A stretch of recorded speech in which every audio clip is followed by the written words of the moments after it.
This is a video to show you how to select only portions of a photo to manipulate. So I'm going to go ahead and open a couple files.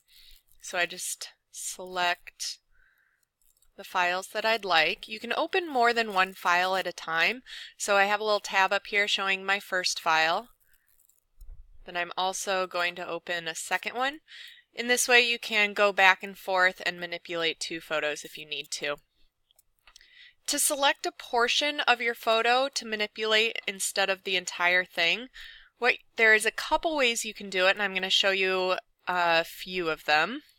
One way to select a portion of a photo is to use the marquee tool. It's right under the move tool. If I click and hold onto it, it gives me a couple options, a rectangle or an ellipsis. So if I chose rectangle, I could just click and drag, and now if I manipulate, it only manipulates what's in this square. But that's not very helpful. Let's say I want to select the dog, and obviously he's a organic shape that's not going to perfectly fit in the square. So I'm just gonna, if I want to get rid of this marquee, I just go up to select and deselect, and that'll deselect anything I just chose. And instead of using this marquee tool that's just geometric shapes, I'm going to come down to, and if I click and hold, this button is a quick selection tool, and it's one of my favorites that I use all the time in Photoshop. When I select it, it automatically has a little circle, and it has a negative sign in the middle of the circle. That means that you are eliminating what's from the selection, and I want to add to a selection. So up here on the bar up here is my options for how I can use this tool. There's a plus and there's a minus, and I want the plus so that anything I click, it's going to add to that selection. The other thing that's up here on the bar is a size and a hardness of this tool. I'm going to be using the size quite a bit, because if I want to go up into the ear, I might need to make my circle a bit smaller so that when I click on the ear, it is selecting just those portions. It does its best to find the edge of a object like the dog. If I click and drag, it's going to try to guess where that is, but sometimes it gets it wrong. So let's say I go a little bit outside the area and I'm like, oh no, I don't want that grass selected. Well, there's a couple ways to do it. First of all, I like to kind of zoom in, especially if it's kind of a small area. Down here on the toolbar is a magnifying glass that if I click it, it allows me to zoom in and out with these two buttons up at the top. So I can zoom into my picture. Going to go back to my quick selection tool, and instead of adding to my selection, I want to press the negative button so that when I click it on the grass as close as I can, just going to keep clicking so that it finds that edge a little bit better, like that. I can go ahead and zoom back out and go back to my quick selection tool. Now I'm adding again, and I can find the rest of the dog, just like that. So this is a super helpful tool if you only want to manipulate a portion of your photo. Once I have exactly what I've selected ready to go, and I have it perfectly around the edge, now any adjustments I make will only be to the dog. So if I go Image, Adjustments, let's say I want to boost the brightness because he's a little bit dark, I can go ahead and boost that brightness, and you see that it's only affecting the dog in the picture.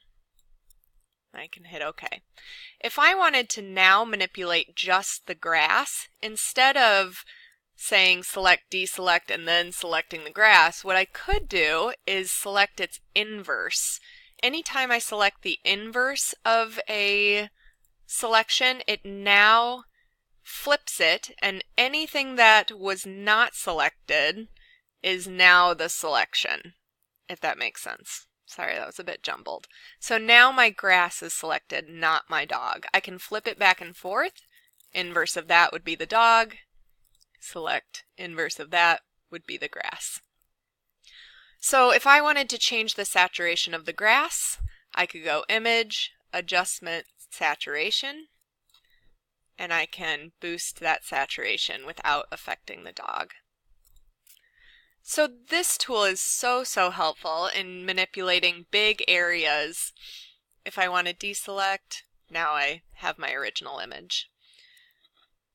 One other thing that could be helpful on selection, maybe in a future project, probably not this first one. Let's say my dog is selected again. I'm not going to do it perfectly this time.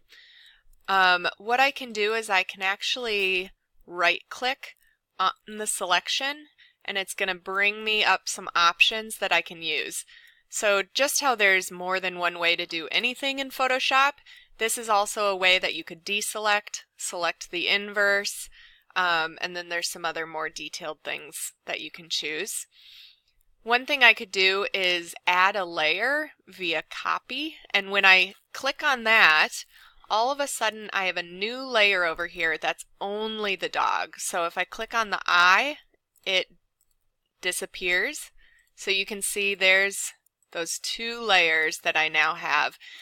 This is really helpful if you want to duplicate anything, because now I have this second layer with only the dog on it, and we're going to use that a lot in other lessons. If I then wanted to bring this dog and put it on my other photo, I can actually do that very simply by I have my Move tool selected, so I'm dragging it around.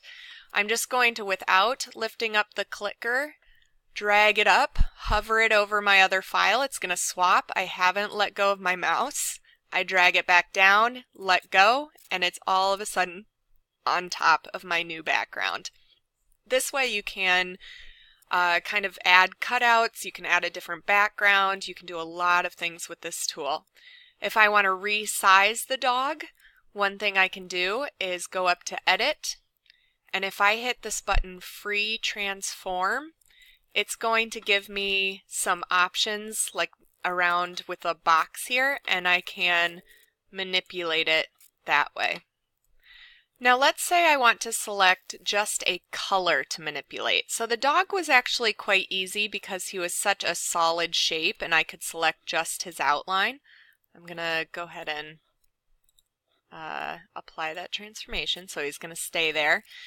What if I wanted to boost the reds in these grasses? Well, I'm not going to use this tool and try to select all the grasses because that would be a huge pain. There's just way too much texture in there. So I'm going to show you a really simple kind of shortcut for manipulating only one color range in a photo. Now I have two layers over here. If I want to work on this grass, I need to make sure that I click on that layer to be able to manipulate it. If I'm still on the dog, it's only going to work on the dog. So I click my background, so I'm now manipulating my grasses. And this is a little bit of a kind of higher level tool, but I think it will be really helpful.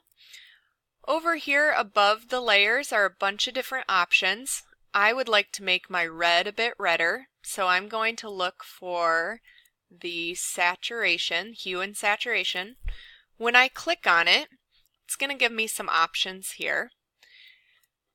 Now to find a color to manipulate, I click on this little button with the hand and the two arrows, and I immediately get an eyedropper tool. When I click on the reds, so I'm trying to find kind of a good medium red tone that I want to manipulate, it gives me a range of colors down here that it's going to affect without affecting any of the other colors. So let's say I clicked on the green over here. Now I'm affecting only that green range, but I'm going to make that red a bit redder. So once I have the reds selected, I can then boost the saturation, and it only boosts the saturation of the red. You see, it doesn't affect any of the greens in the background. It's only the red. You can affect the lightness of just the red. I'm not sure why it's flickering a little bit. So I'm really boosting that. Now I wouldn't want to go too vibrant, but just a little bit. If I wanted to just affect the greens, I could select a green range and then boost that saturation too. So this is a really handy way to only select one color that you'd like to manipulate. If I ever wanted to delete a layer over here, let's say I wanted the dog to go away, I would just click and hold on the layer and drag it all the way down to this little trash can, and if I let go, it just deletes that layer there. If I wanted to step back, I could use my history tool and step backwards, and I could get my dog back. Now if I wanted to save this and still manipulate layers tomorrow, what I would need to do is I would need to save as and make sure that this format is a Photoshop file. If it is a JPEG, that means it saves it as a flat document that I can no longer manipulate layers in. That's what you do when you're done with an entire project and you don't want to touch it anymore. Because it's a smaller file, so it's better to save it as a JPEG. But if I'm still working, I need to save it as a Photoshop file. Just hit OK. And then now I can go in and manipulate it tomorrow.